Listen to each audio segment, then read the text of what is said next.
Welcome to the Attorney Talk Podcast, sponsored by Szaferman Lakind with your host, Sam Gaylord, disability litigator in the state of New Jersey. In each episode of the Attorney Talk Podcast, Sam has casual conversations about the law with varied professionals throughout the legal industry. You can find this show on all the major platforms, including YouTube, LinkedIn, Facebook, Apple Podcasts, Spotify, and on our website, Szaferman.com. Now here's the host of Attorney Talk, Sam Gaylord. Well, hello, and welcome to another episode of Attorney Talk, casual conversations about the law. I'm Sam Gaylord. I'm your host, and I'm a partner at Szaferman Lakind, and I'm thrilled to have with me today another partner of mine, Michael Brottman. Say hi, Michael. Hello. I'm thrilled to be here. Thank you. Absolutely. I'm glad you had the opportunity to come on.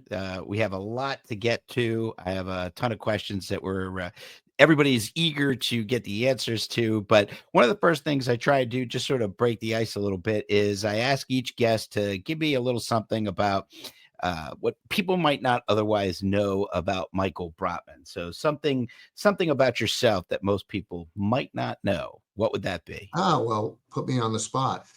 Just kidding. Something that people may not know is that I enjoy playing in poker tournaments. I think it's part of the competitive nature that made me want to become a litigator. Excellent. Yes. And in fact, if you didn't say that, I was definitely going to ask you about that, because I know that you definitely have had the opportunity to do a little travel, enjoy some tournaments across the country. Is that right? Yes, absolutely. And certainly there's some, I guess, transferable skills or analogous types of situations you can find yourself in at the poker table. You're trying to assess the strength or weakness of your opponent's hand, just as you would assess the strengths and weakness of your adversary's case when negotiating a settlement. Excellent. And so any World Series bracelets for you there, Michael? No, not yet, but I'll be heading back this summer and hoping to bring back one. Excellent. Well, would you actually come back if that were the case? I would come back. Okay. At least to say goodbye, if nothing else. At least to say goodbye. That's excellent. Terrific. So I know one of the things that this is designed to sort of, express that attorneys put their pants on one leg at a time, just like everybody else, and sort of demystify the whole I'm a lawyer, woo kind of a thing. So, but I think a background behind that is what prompted you to want to go to law school? Well, I mean, my parents, mostly my mom, would say as a child that you have to get a good education and become a lawyer or a doctor. So I thought those were the only two jobs available to me. But seriously, my earliest memory of wanting to become a lawyer, I was a young child, probably 6 or about that age. And there was a show called The Eddie Capper Mysteries, which didn't last very long, but it was on in the 70s. And I just remember, from a child's perspective, that this lawyer was the hero. He was getting these people out of trouble, and everything worked out in the end for him. So that's my earliest memory of wanting to be a lawyer, and certainly, various television shows and movies I watched helped me also to want to become a lawyer. And then when you become a lawyer, you realize it's not like it is on TV or the movies. Well, we'll talk about that in a few minutes for sure. But it's funny. My mom must have been talking to your mom at some point, because as a kid growing up, I think I agree with you. I think those were the only two jobs that were out there. And what my father did really just didn't matter. Her son was going to be a lawyer or a doctor. And she would tell all of our friends the same thing. So it's sort of, and here we are. So it worked out, I guess. Subliminal messaging, we'll call that, right? Where'd you go to school? Where'd you go to law school? I went to law school at the Rutgers School of Law in Camden, Rutgers University. Terrific. Any unique or interesting experiences or memories of your particular law school experience? Well, I went to law school at night. I went to law school a little later in life. I was almost 30 when I started, and I had a full-time job. I was married. I had a family. So I would work, 9 to 5, and then 3 days a week, drive down from Trenton to Camden to go to law school at night.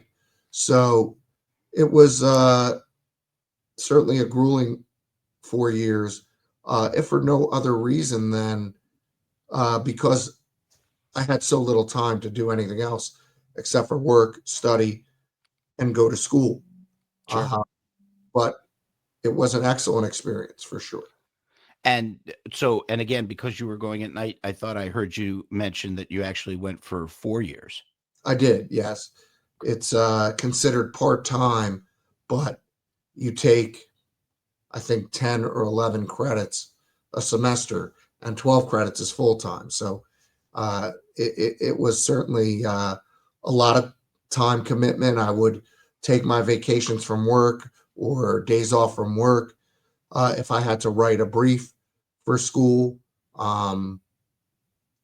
Certainly reading cases during my lunch breaks and making my notes in the margins. So it was just a very hectic period of my life, but certainly well worth it. And again, it seems like there was a sacrifice you were making in order to achieve or to become an attorney.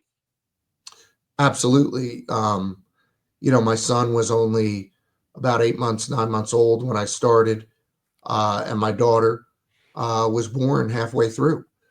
So I certainly missed a lot of time with them in those years. I try to spend as much time with them as I could, and I still do. But if it was a sacrifice, it was done for their benefit. And I think they both understand and appreciate that now that they're adults. Terrific. So you're my partner at Szaferman Lakind, and I know that you have a specialty, but for those of us, our audience who's listening, what is it that you specialize in, if you will, for purposes of the practice of law? I represent injured workers in New Jersey Workers' Compensation Court. Have you always done that? It's mostly what I've done for the past 18 years or so, but I've done other types of cases too, civil litigation, Social Security disability hearings.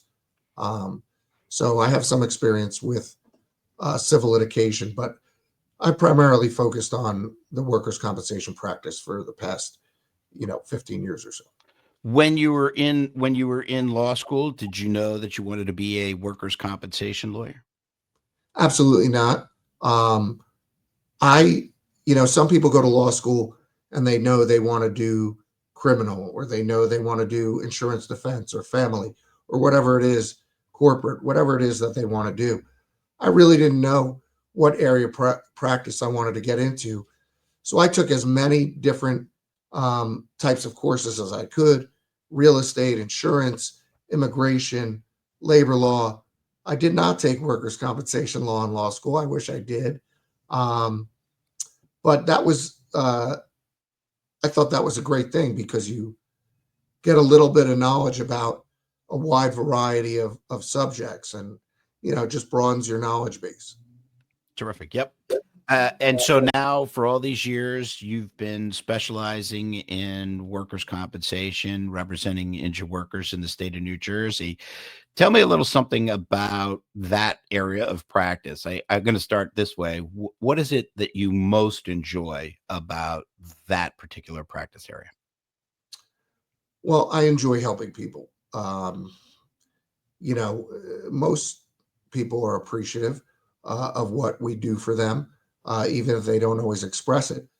But some of them, will express it in such a nice way, and you really see how you've helped, them help their family improve their lives or improve their situation, and that makes it all worthwhile because, you know, you can see and hear how appreciative someone is, and it's because you've helped them so much. And that's something that really means a lot to me. And my area, Michael and I are partners, and we work out of the same office and also specialize disability litigation. So it's the workers' comp, Social Security, and pensions. And I would agree with you 1000% that we often don't get the thank yous, but when you do, in a way that no matter what else, that you have, in essence, affected positively someone else's life for the rest of their life, is really a sort of a lot of sob that comes from that particular thank you, that doesn't otherwise get expressed on a regular basis. So that's what you enjoy the most, helping people. Any particular or unique case that sort of stands out, without obviously the specifics, in terms of a case that you can recall that you really did make that kind of difference? What kind of case that was? Well, I mean, there's so many to choose from, but one that we recently resolved was a gentleman that had a pesticide exposure um, through his work. The employer and their insurance company denied that his illness came from the pesticide exposure, and it was unfortunately a very serious illness. It was a liver disease that required a liver transplant, um, and it took about 14 years to resolve it, but we finally did get the court to award him his total disability benefits. Yeah. So certainly that was very rewarding, and um, working on that case for most of my career. Um, so it was nice to prevail in that difficult case. Mostly, what we do, I think you'll agree, Sam, is orthopedic injuries. People injure a knee, shoulder, hand, foot, whatever it is. So this was something that was different and challenging, and certainly fully immersive at times. Sure, sure. Yeah, I mean, we all, the interesting thing about our practice in terms of New Jersey workers' compensation is that it's been my experience that the attorneys that do practice in this area, that really dedicate themselves to this practice area, really do it. And there's a level of professionalism, a level of civility that I think exists in the New Jersey Division of Workers' Compensation that, quite frankly, I don't see in other areas. And that too has been one of the things that I enjoy the most. But the satisfaction, certainly, of knowing again that you have, in essence, redirected the trajectory of someone's remaining days, if you will, makes a huge difference in certainly the level of enjoyment that you get from practicing, and quite frankly working 10, 12, 14, 16 hours in any given particular day, for sure. So all right, so we've done the good, and I'm sure there's bad, but how about the ugly? In other words, what about the practice of law in the way you now see it, as after 18 years, what if you were king for the day? What is it that you change about the practice of law? Well, for what we do, workers' compensation, um, unfortunately, the insurance companies will try to delay a resolution of a case for any number of reasons. Um, and it's very frustrating when you have a client who's in need, whether it's money or medical treatment. These are real needs. You have clients facing eviction, facing all types of problems with creditors, or just problems in life due to their injuries. Um, and it's frustrating when you cannot get the court to um, see the urgency of the case that you see it. Yeah. Yeah. I think the way I've always sort of looked at it is like we are in I call it the sort of the humanity of the legal profession from the standpoint of it's the like we're nuts and bolts. Somebody can't work. Most of our clients don't have a 6-month storage of, hey, I could pay every bill if God forbid something were to happen to me. Most of our clients are working paycheck to paycheck trying to pay the bills, and then all of a sudden an insurance company decides that they've gotten hurt, they're out of work, and the adjuster's on vacation. So what's another 2 weeks where the temporary disability check doesn't go out? We'll catch it up. Not realizing, of course, okay, well, who's paying the missed payment fee because the check that was supposed to be there didn't get there, and those kinds of sort of base humanity things. And you're right. You're talking about a mortgage. You're talking about rent. You're talking about PSE&G, putting the heat on in the winter, and those kinds of feeding your family kind of things. Again, to me, that's also the juice in what we do. I mean, that's sort of when I get up in the morning and I'm, sort of getting ready for work. And it's sort of that charge that, that it's your job to make sure that your people are protected. And that's what we do. We go and protect our clients. So, Definitely. but I agree with you. I wish that there was a better understanding of that. I think sometimes in the insurance, the insurance side of things, they're in this tower, this castle. They just don't see it and don't care. And the judges may or may not have practiced or understand what it's like to have a client calling on a Friday afternoon at 3:30, Saturday, Sunday, because their money isn't there because the insurance company hasn't paid them. Just a lack of understanding at times of that particular aspect of what we do. Yeah. So we were talking about this bigger case that you had been working on from the standpoint of a unique disability. You're right. We have all of the standard ones. Somebody falls, breaks their hand. We know what that's going to wind up being. But what kinds of cases do you find the most interesting, or the cases that you've handled? Which ones do you find most interesting, or the ones like, if I had this case every day, that would be great? What would that be? Can you think of one? I mean, a lucrative one. No, I mean, I think That's right. the cases where the people are totally disabled are the most challenging and the most rewarding. Yeah. I would have to say that. Yeah. And the irony, I think, in New Jersey is that those cases with those people who are the most injured are usually the cases that actually take the longest to get resolved. And it's sort of it should be that those are the ones that should deserve the most amount of focus. And yet somehow those seem to languish, if you will. At least that's been my experience. Well, they tend to be the most complicated and the most expensive for the respondents. So, Right. there's kind of getting back to what I was saying. There's certainly cases where, um, you know, they need to be litigated. You need to adjudicate them and get to the bottom of these issues and figure them out. So I understand that. But what's frustrating is when you have a case that seems pretty clear cut, and like you said, it doesn't get the attention it deserves. It tends to drag out. That's the really frustrating part. Yeah. And again, we as the attorneys become sort of the easy target, right? They can get a hold of their lawyer and their frustration bleeds out onto us. And my answer most often is, I hear you. I completely agree with you. And we're doing the best that we can given the environment in which we're in. So Yeah, I mean, I agree. They hire us to do the best we possibly can for them. And I think, like, we alluding to before, when you see a court case or some type of issue on a TV or movie, it wraps up in an hour or 2 hours and everything is nice and neat.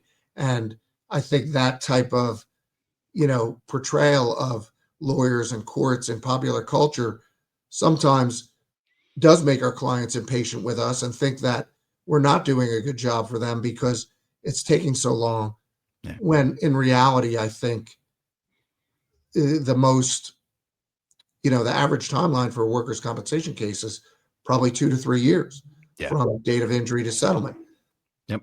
If you are quicker, some take longer, but I would say that's the average.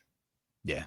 And completely agree that, that it is a sense that we, but I've noticed too that even more so since COVID, you let me know in your experience, but that there seems to be an impatience or almost like a requirement that somebody gets a hold of us quicker. The age I think of, the problem is it's the age of TikTok and text messaging, and so it's like I know you were in court this morning. What's the status of my case? And I haven't had the chance to even digest court from the morning yet. Put the notes in the computer system before I'm already getting notes from clients that say, "Hey, what's going on?" Have you seen sort of the speed up in terms of I guess the requirement or the entitlement of our clients thinking that they're owed that kind of speed and in a response? Well, we certainly live in an age where people are used to instant gratification, Yeah. and they expect that from us as well. Um, so, certainly, and I think part of it is, their personal circumstances, their urgency in their life to put food on the table or pay for their kids' school, or all those issues that we've heard Yep. over the years. Um, that's certainly part of the urgency and the expectation is their own circumstance. Um, so I think most of it relates to that. But the other part of it is, you have a client that has an urgent situation and needs to speak with you, and they want to speak with you. That's okay. But what they don't realize is there's 10 other people in the same situation that are your clients that are also trying to speak with you that day. And we're trying to get the work for them done. So, all that time you spend on the phone, which is very necessary, can sometimes get in the way of doing the work for the very people that want to speak with you. Yep. Nope. 1,000%. So as an attorney now for 18 years, we've sort of been in the bubble of COVID since 2020. 13 years of your experience. We go to court every day. The last 5, we are virtual and we are still virtual. What are your thoughts on the good or the bad about the in-person versus the virtual world that we currently reside? Well, the good is very easy. I can sit at my desk and I can be in court in Camden, and then switch over and be in court in New Brunswick in 30 seconds. I don't have to drive from Camden to New Brunswick like I used to. So it certainly helps us to cover more cases, uh, less miles on the car, um, and more time spent working, less time driving. Um, but one thing I observed is, and there's a couple of detrimental things I would say. One is if you have a complicated case, um, there's 3 or 4 attorneys involved. Say everybody drives to court. You all spend a half hour to get there. You sit down and you get the issue resolved. With the virtual court, it's very easy to say, all right, well, we'll just deal with this in 3 weeks because nobody drove there. If you actually drove there and sit in court, you're inclined to, it's in everybody's best interest to get it resolved. Um, the other thing that I would say is a detriment, and we've discussed this before, is, when we were young attorneys and we were learning about this, we would go and we would sit in the courtroom and the judges would take the senior attorneys first. So you'd have to sit there and wait your turn for an hour, 2 hours, whatever it was. But in that time, you're listening to the attorneys and the judge conference other cases, and you're learning through that process as well. Maybe you're listening to a case that has a similar situation as yours, and you hear the approach that an attorney has to it, or the defense that the attorney has to it. And it helps you not only to prepare that case, but to learn for all of your future cases. And I think that the virtual court now, the younger attorneys are missing out on that, Yeah. because Agree. they're not, even if there's a conference going on, they're probably not listening to another attorney's conference. They're probably responding to an email or working on their own case. So I think that, is kind of an unintended detriment to what we're doing. Yep. Well, before we wrap up here, Michael, any words of encouragement or wisdom to those people in our audience, the attorneys out there, or the regular Joes and Janes out there, as to your experience in terms of your 18 years of practice? Any final words? Well, I would say that, you have to have a good relationship with your lawyer. You have to find somebody that is responsive to you, so that your concerns are being addressed.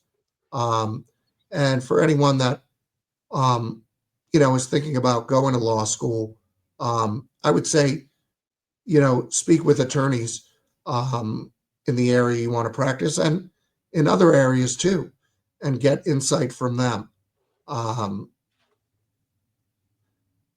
I would say also, if you want to go to law school, it's probably better to do it right out of college when you're young and single, rather than waiting till you have a family like me. And it's a great education. You just learn so much about, things you wouldn't otherwise know, whether it's insurance or mortgages or anything. Yep. It's a great education. It really is. Yep, I agree. And so, Michael, if our listeners want to get a hold of you, what's the best way that you can be reached? They can call me directly at my office or email me. And what's your phone number? Phone number is 609-275-0400. And my email address is mbrottman at s as in Sam, Z as in zebra, A as in apple, F as in Frank, E as in elephant, R as in Robert, M as in Michael, A as in apple, N as in Nancy.com. So that's mbrottman at Szaferman.com.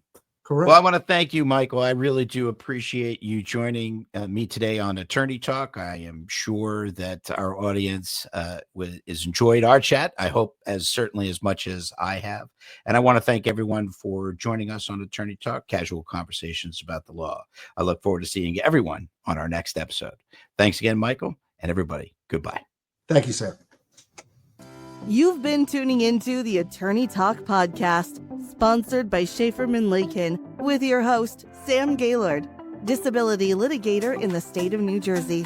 You can find this show on all the major platforms, including YouTube, LinkedIn, Facebook, Apple Podcasts, Spotify, and on our website, Szaferman.com.